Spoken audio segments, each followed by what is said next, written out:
Feliz y bendecido día, aprendiendo un curso de milagros. El secreto de la verdadera oración es olvidarte de las cosas que crees necesitar.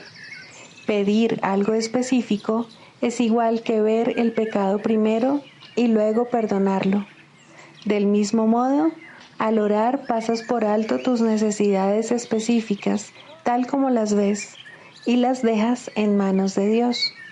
Ahí se convierten en los regalos que le haces, pues le dicen que no antepondrás otros dioses a Él, ni que quieres otro amor que el suyo. Este libro es un comienzo, no un final.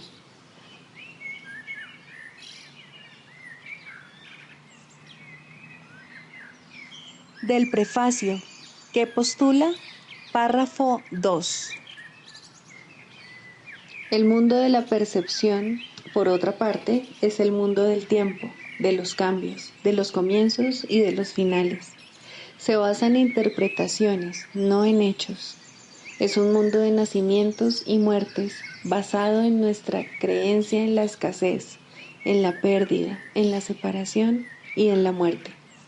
Es un mundo que aprendemos en vez de algo que se nos da.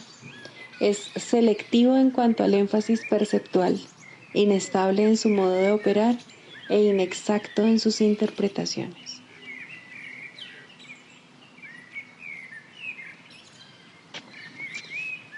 Introducción. Este es un curso de milagros. Es un curso obligatorio. Solo el momento en que decides tomarlo es voluntario. Tener libre albedrío no quiere decir que tú mismo puedas establecer el plan de estudios. Significa únicamente que puedes elegir lo que quieres aprender en cualquier momento dado. Este curso no pretende enseñar el significado del amor, pues eso está más allá de lo que se puede enseñar.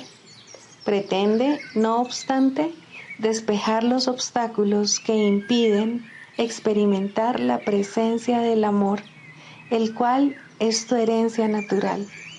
Lo opuesto al amor es el miedo, pero aquello que todo lo abarca no puede tener opuestos.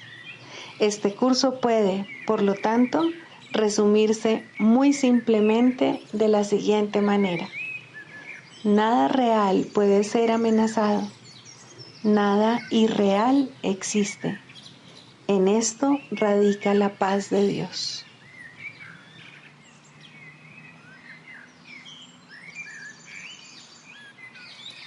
Capítulo 1.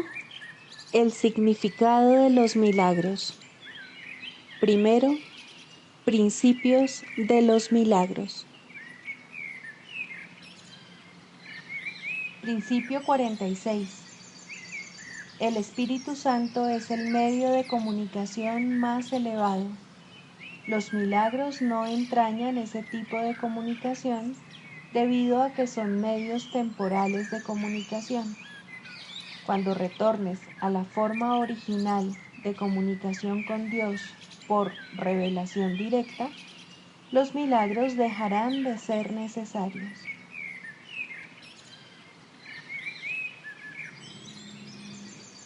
Capítulo 11. Dios o el ego.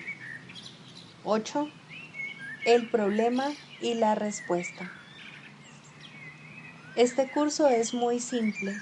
Quizá pienses que no necesitas un curso que, en última instancia, enseña que solo la realidad es verdad. Pero, ¿crees realmente esto?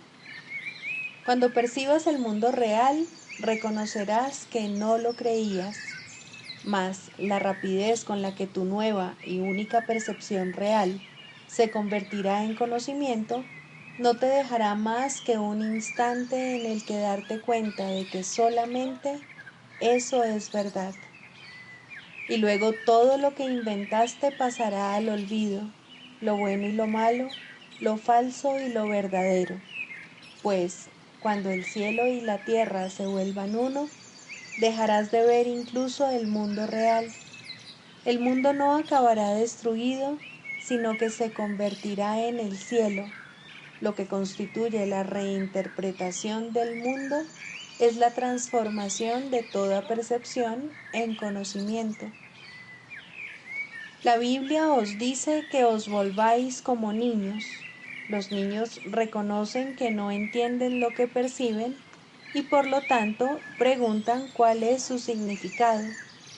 No cometas la equivocación de creer que entiendes lo que percibes, pues su significado se te escapa.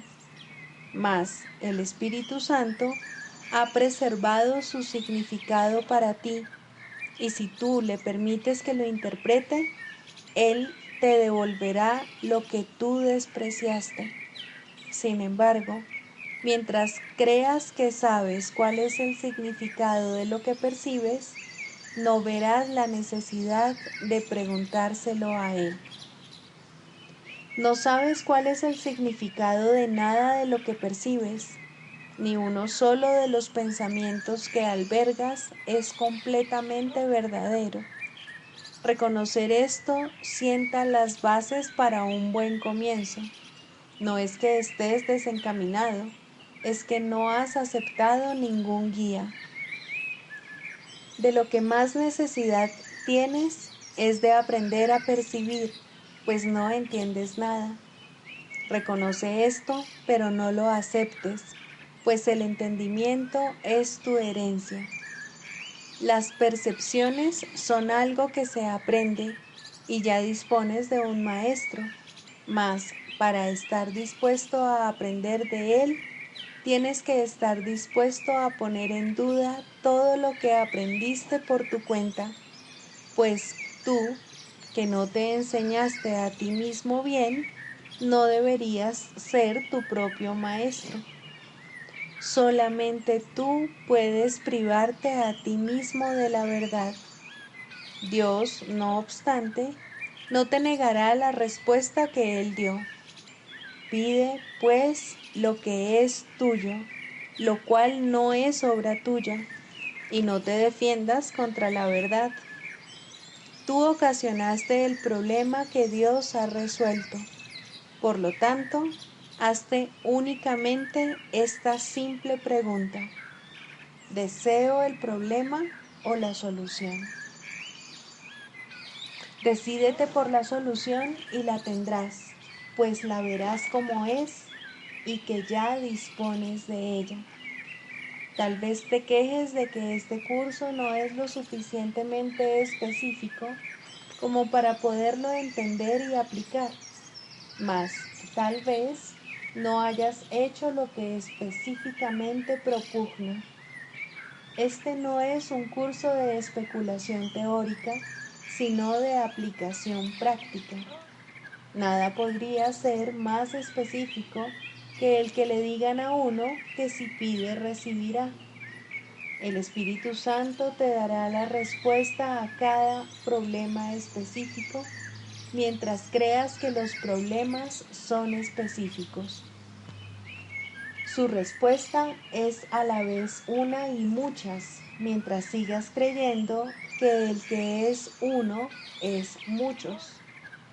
Puede que tengas miedo de su especificidad por temor a lo que crees que ésta pueda exigirte, mas es únicamente pidiendo como aprenderás que lo que procede de Dios no te exige nada en absoluto.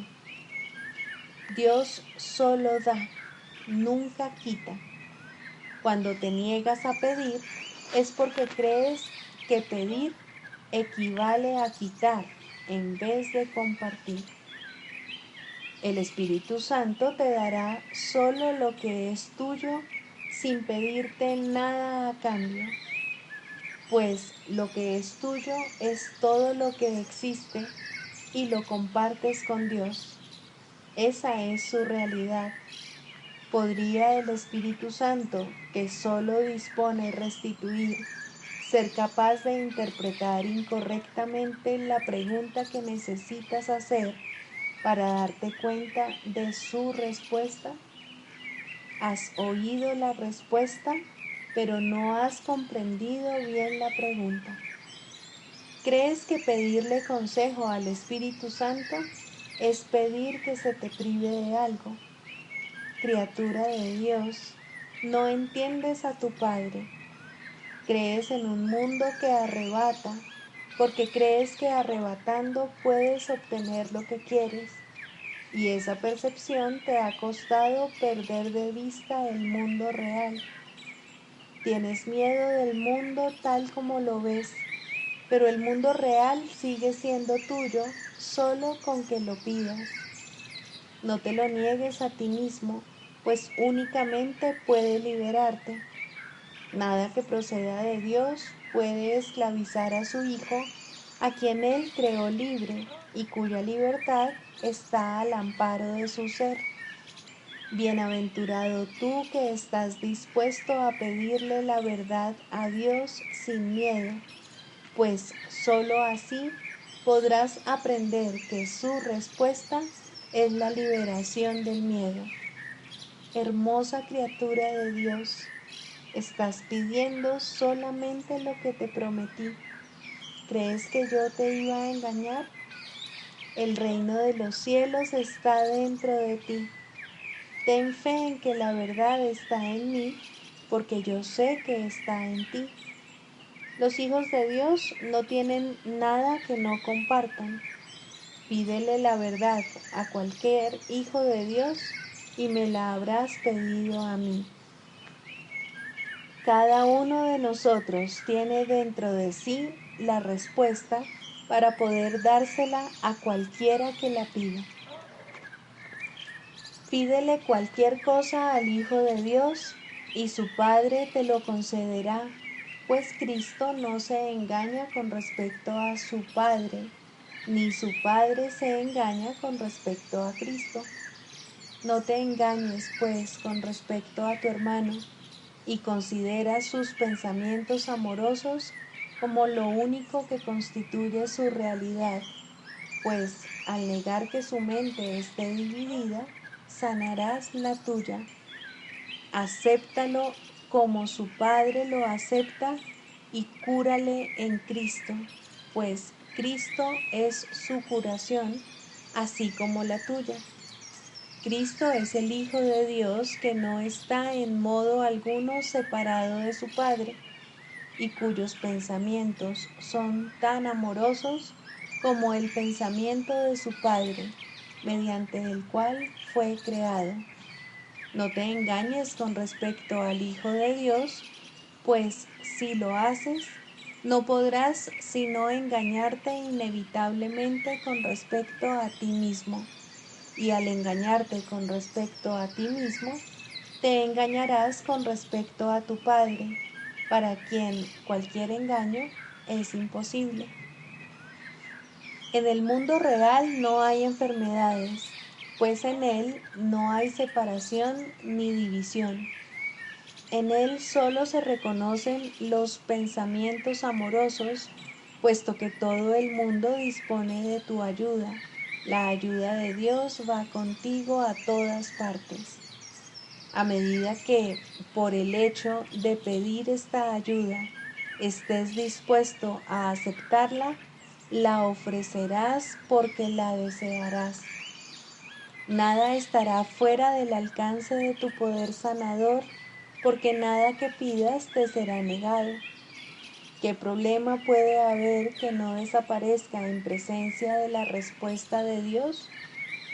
Pide entonces conocer la realidad de tu hermano, porque eso es lo que percibirás en él, y en su belleza verás reflejada la tuya. No aceptes la percepción variable que tu hermano tiene de sí mismo, pues su mente dividida es la tuya, y no aceptarás tu propia curación sin la suya. Compartís el mundo real de la misma manera en que compartís el cielo, y la curación de tu hermano es tu curación. Amarte a ti mismo es curarte a ti mismo, y no puedes percibir una parte de ti mismo como enferma y lograr tu objetivo. Hermano mío, sanamos juntos al vivir juntos y al amar juntos. No te engañes con respecto al Hijo de Dios, pues Él es uno consigo mismo y uno con su Padre. Ama a aquel a quien su Padre ama, y te darás cuenta del amor que tu Padre te profesa. Si percibes que un hermano te ha ofendido, arranca la ofensa de tu mente, pues es Cristo el que te ofende, y estás engañado con respecto a Él. Sana en Cristo y no te sientas ofendido por Él, pues la ofensa no tiene cabida en Él. Si lo que percibes te ofendes a ti mismo y condenas al Hijo de Dios, a quien Dios no condena. Deja que el Espíritu Santo elimine todas las ofensas que el Hijo de Dios comete contra sí mismo, y no percibas a nadie si no es a través de su consejo, pues Él quiere salvarte de toda condenación. Acepta su poder sanador y extiéndelo a todos los que Él te envíe, pues su voluntad es sanar al Hijo de Dios, con respecto al cual Él no se engaña. Los niños perciben fantasmas, monstruos y dragones espantosos y se aterran, mas si preguntan a alguien en quien confían cuál es el significado de lo que perciben y están dispuestos a abandonar sus propias interpretaciones en favor de la realidad, su miedo desaparece junto con ellas. Cuando se ayuda a un niño a que se dé cuenta de que lo que pensaba que era un fantasma es en realidad una cortina, el monstruo una sombra y el dragón un sueño, deja entonces de tener miedo y se ríe felizmente de su propio miedo. Hijo mío, tienes miedo de tus hermanos, de tu padre y de ti mismo, pero estás simplemente engañado con respecto a ellos y con respecto a ti mismo.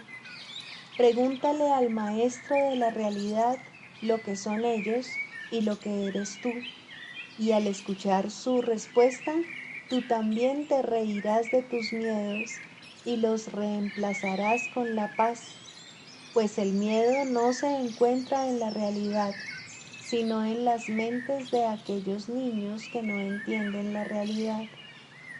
Es únicamente su falta de entendimiento lo que les asusta, y cuando aprenden a percibir correctamente, dejan de tener miedo.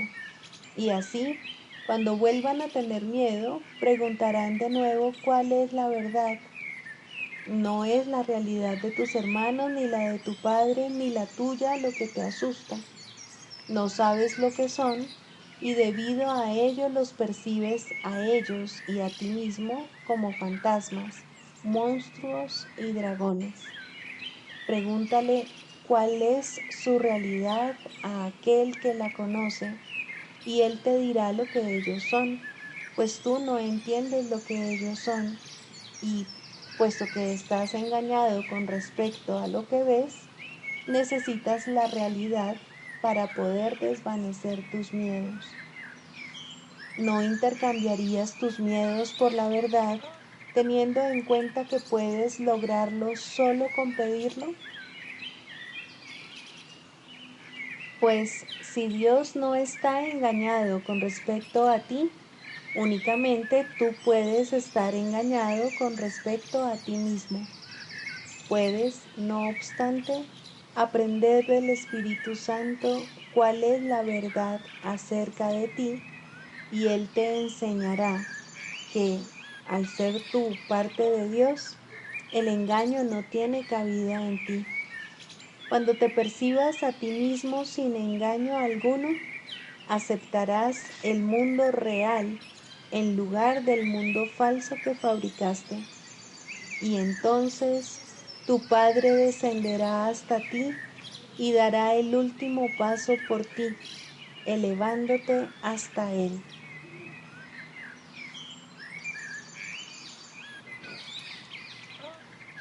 Libro de ejercicios, lección 4. estos pensamientos no significan nada. Son como las cosas que veo en esta habitación, en esta calle, desde esta ventana, en este lugar. Estos ejercicios, a diferencia de los anteriores, no comienzan con la idea de hoy. Da comienzo a estas sesiones de práctica observando los pensamientos que crucen tu mente durante 1 minuto más o menos. Luego aplícales la idea. Si ya eres consciente de pensamientos que no te hacen feliz, úsalos como sujeto para la idea. No selecciones, no obstante, solo los pensamientos que a tu parecer son malos. Si te acostumbras a observar tus pensamientos, descubrirás que estos representan una mezcla tal que, en cierto sentido, a ninguno de ellos puede calificársele de bueno o de malo. Por eso es por lo que no significan nada.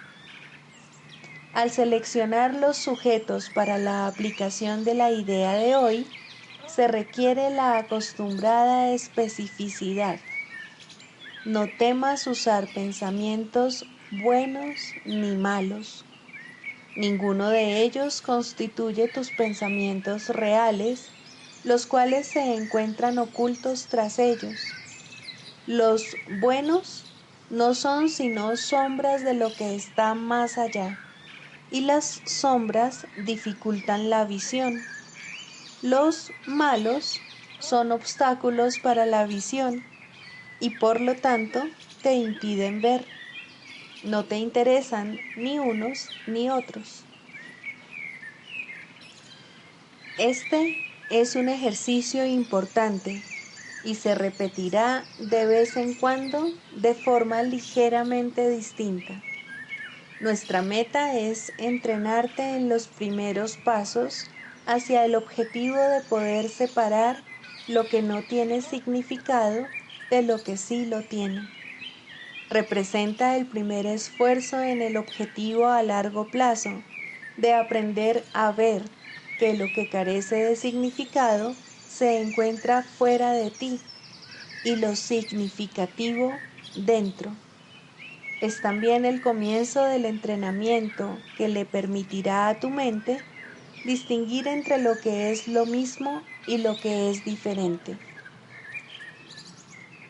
Al usar tus pensamientos como sujetos para la aplicación de la idea de hoy, identifica cada uno de ellos por la figura o acontecimiento central que contenga. Por ejemplo, este pensamiento acerca de no significa nada. Es como las cosas que veo en esta habitación, en esta calle, etc. Puedes aplicar la idea a sí mismo a cualquier pensamiento en particular que reconozcas que es perjudicial. Esta práctica es útil, pero no sustituye al procedimiento de selección más al azar que debe seguirse al llevar a cabo los ejercicios. En cualquier caso, no examines tu mente por más de 1 minuto. Aún no tienes suficiente experiencia como para poder evitar la tendencia a preocuparte innecesariamente. Además, puesto que estos ejercicios son los primeros de su índole, tal vez te resulte especialmente difícil suspender todo juicio en conexión con tus pensamientos. No repitas los ejercicios más de 3 o 4 veces al día. Volveremos a ellos más adelante.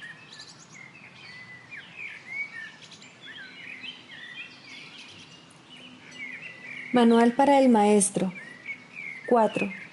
¿Cuáles son las características de los maestros de Dios? Las características superficiales de los maestros de Dios no son en modo alguno similares. Si se les mira con los ojos del cuerpo, Se observa que no hay parecido entre ellos, que vienen de ambientes totalmente distintos, que sus experiencias acerca del mundo varían enormemente y que sus personalidades externas son muy diversas. Durante las primeras etapas en el desempeño de su función como maestros de Dios, no han adquirido todavía las profundas características que los establecerán como lo que son. Dios concede dones especiales a sus maestros porque tienen un papel especial que desempeñar en su plan para la expiación.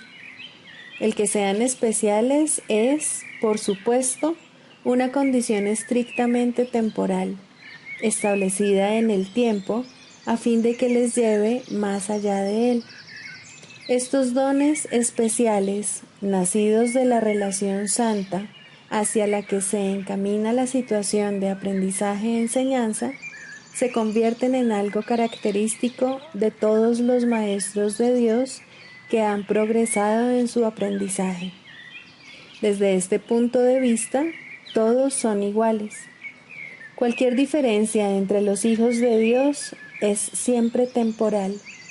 Puede afirmarse, no obstante, que, en el tiempo, los maestros de Dios más avanzados poseen las siguientes características: confianza, honestidad, tolerancia, mansedumbre, júbilo, indefensión, generosidad, paciencia, fe y mentalidad abierta. Hoy haremos hincapié en la característica 4, la mansedumbre.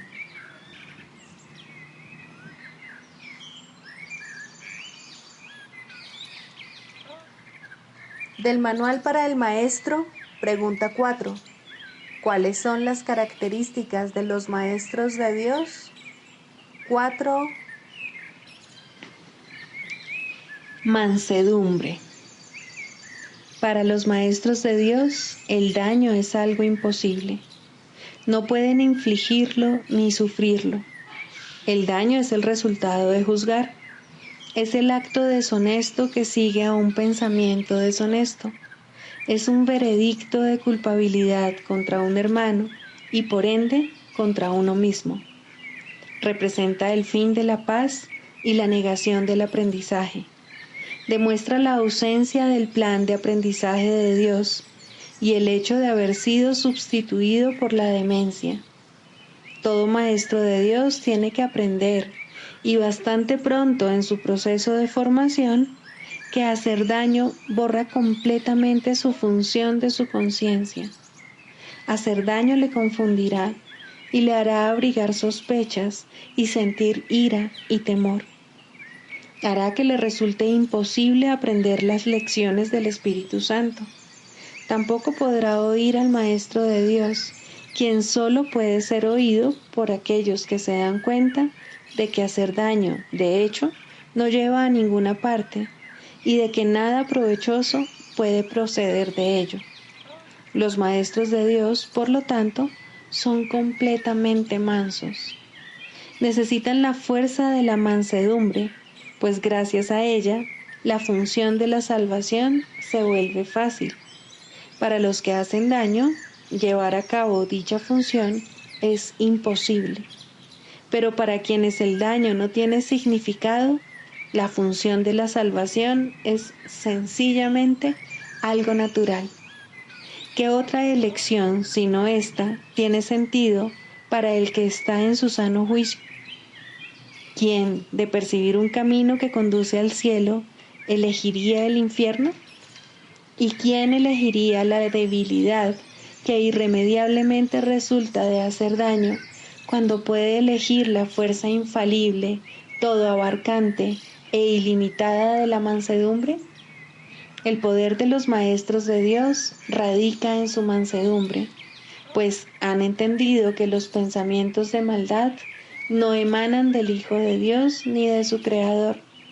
Por lo tanto, unen sus pensamientos a aquel que es su fuente, y así su voluntad, que siempre fue la de Dios, queda libre para ser como es.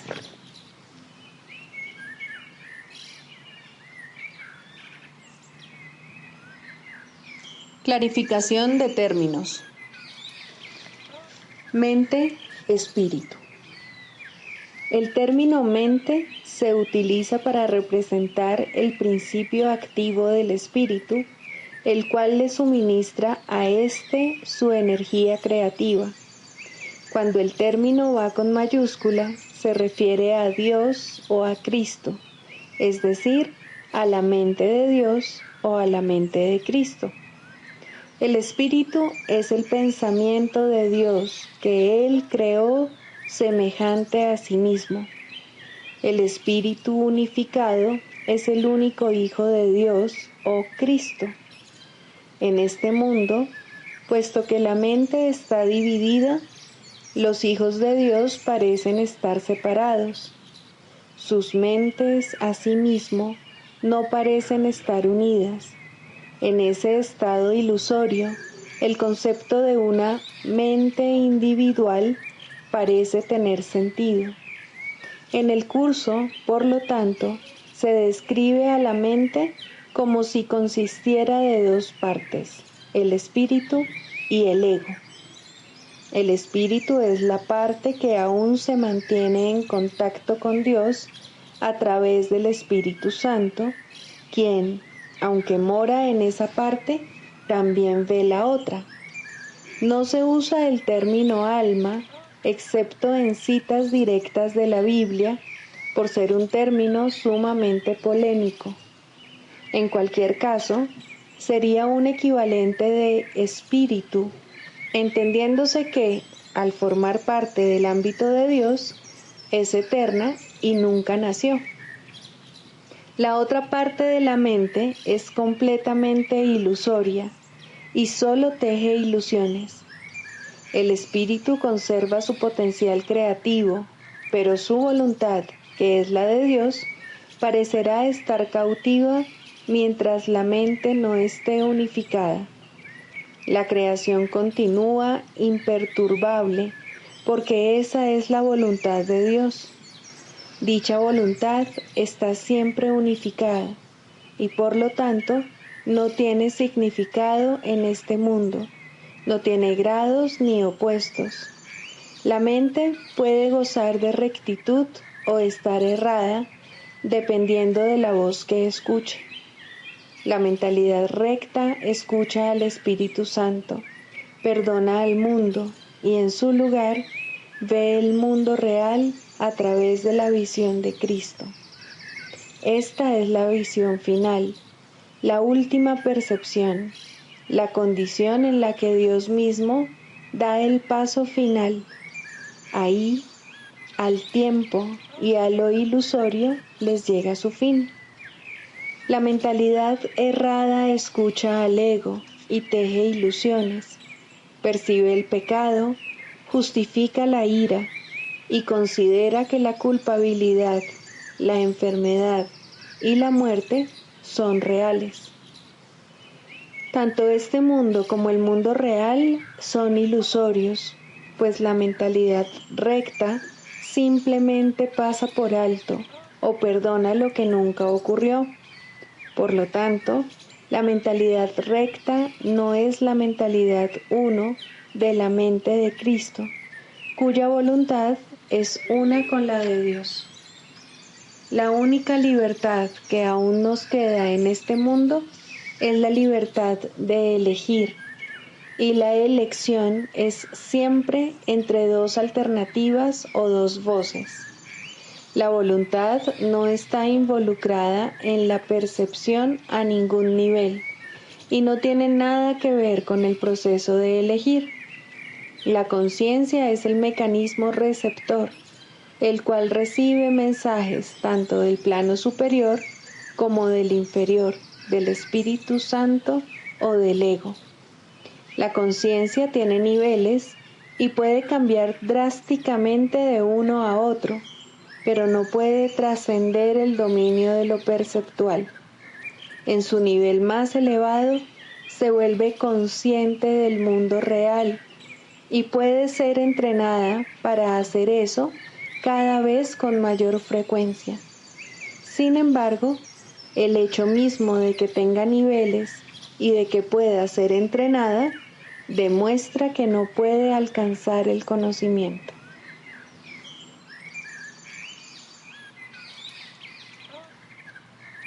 Sigamos a Jesús haciendo del perdón algo tan natural como respirar y algo tan vital como el aire. Amén.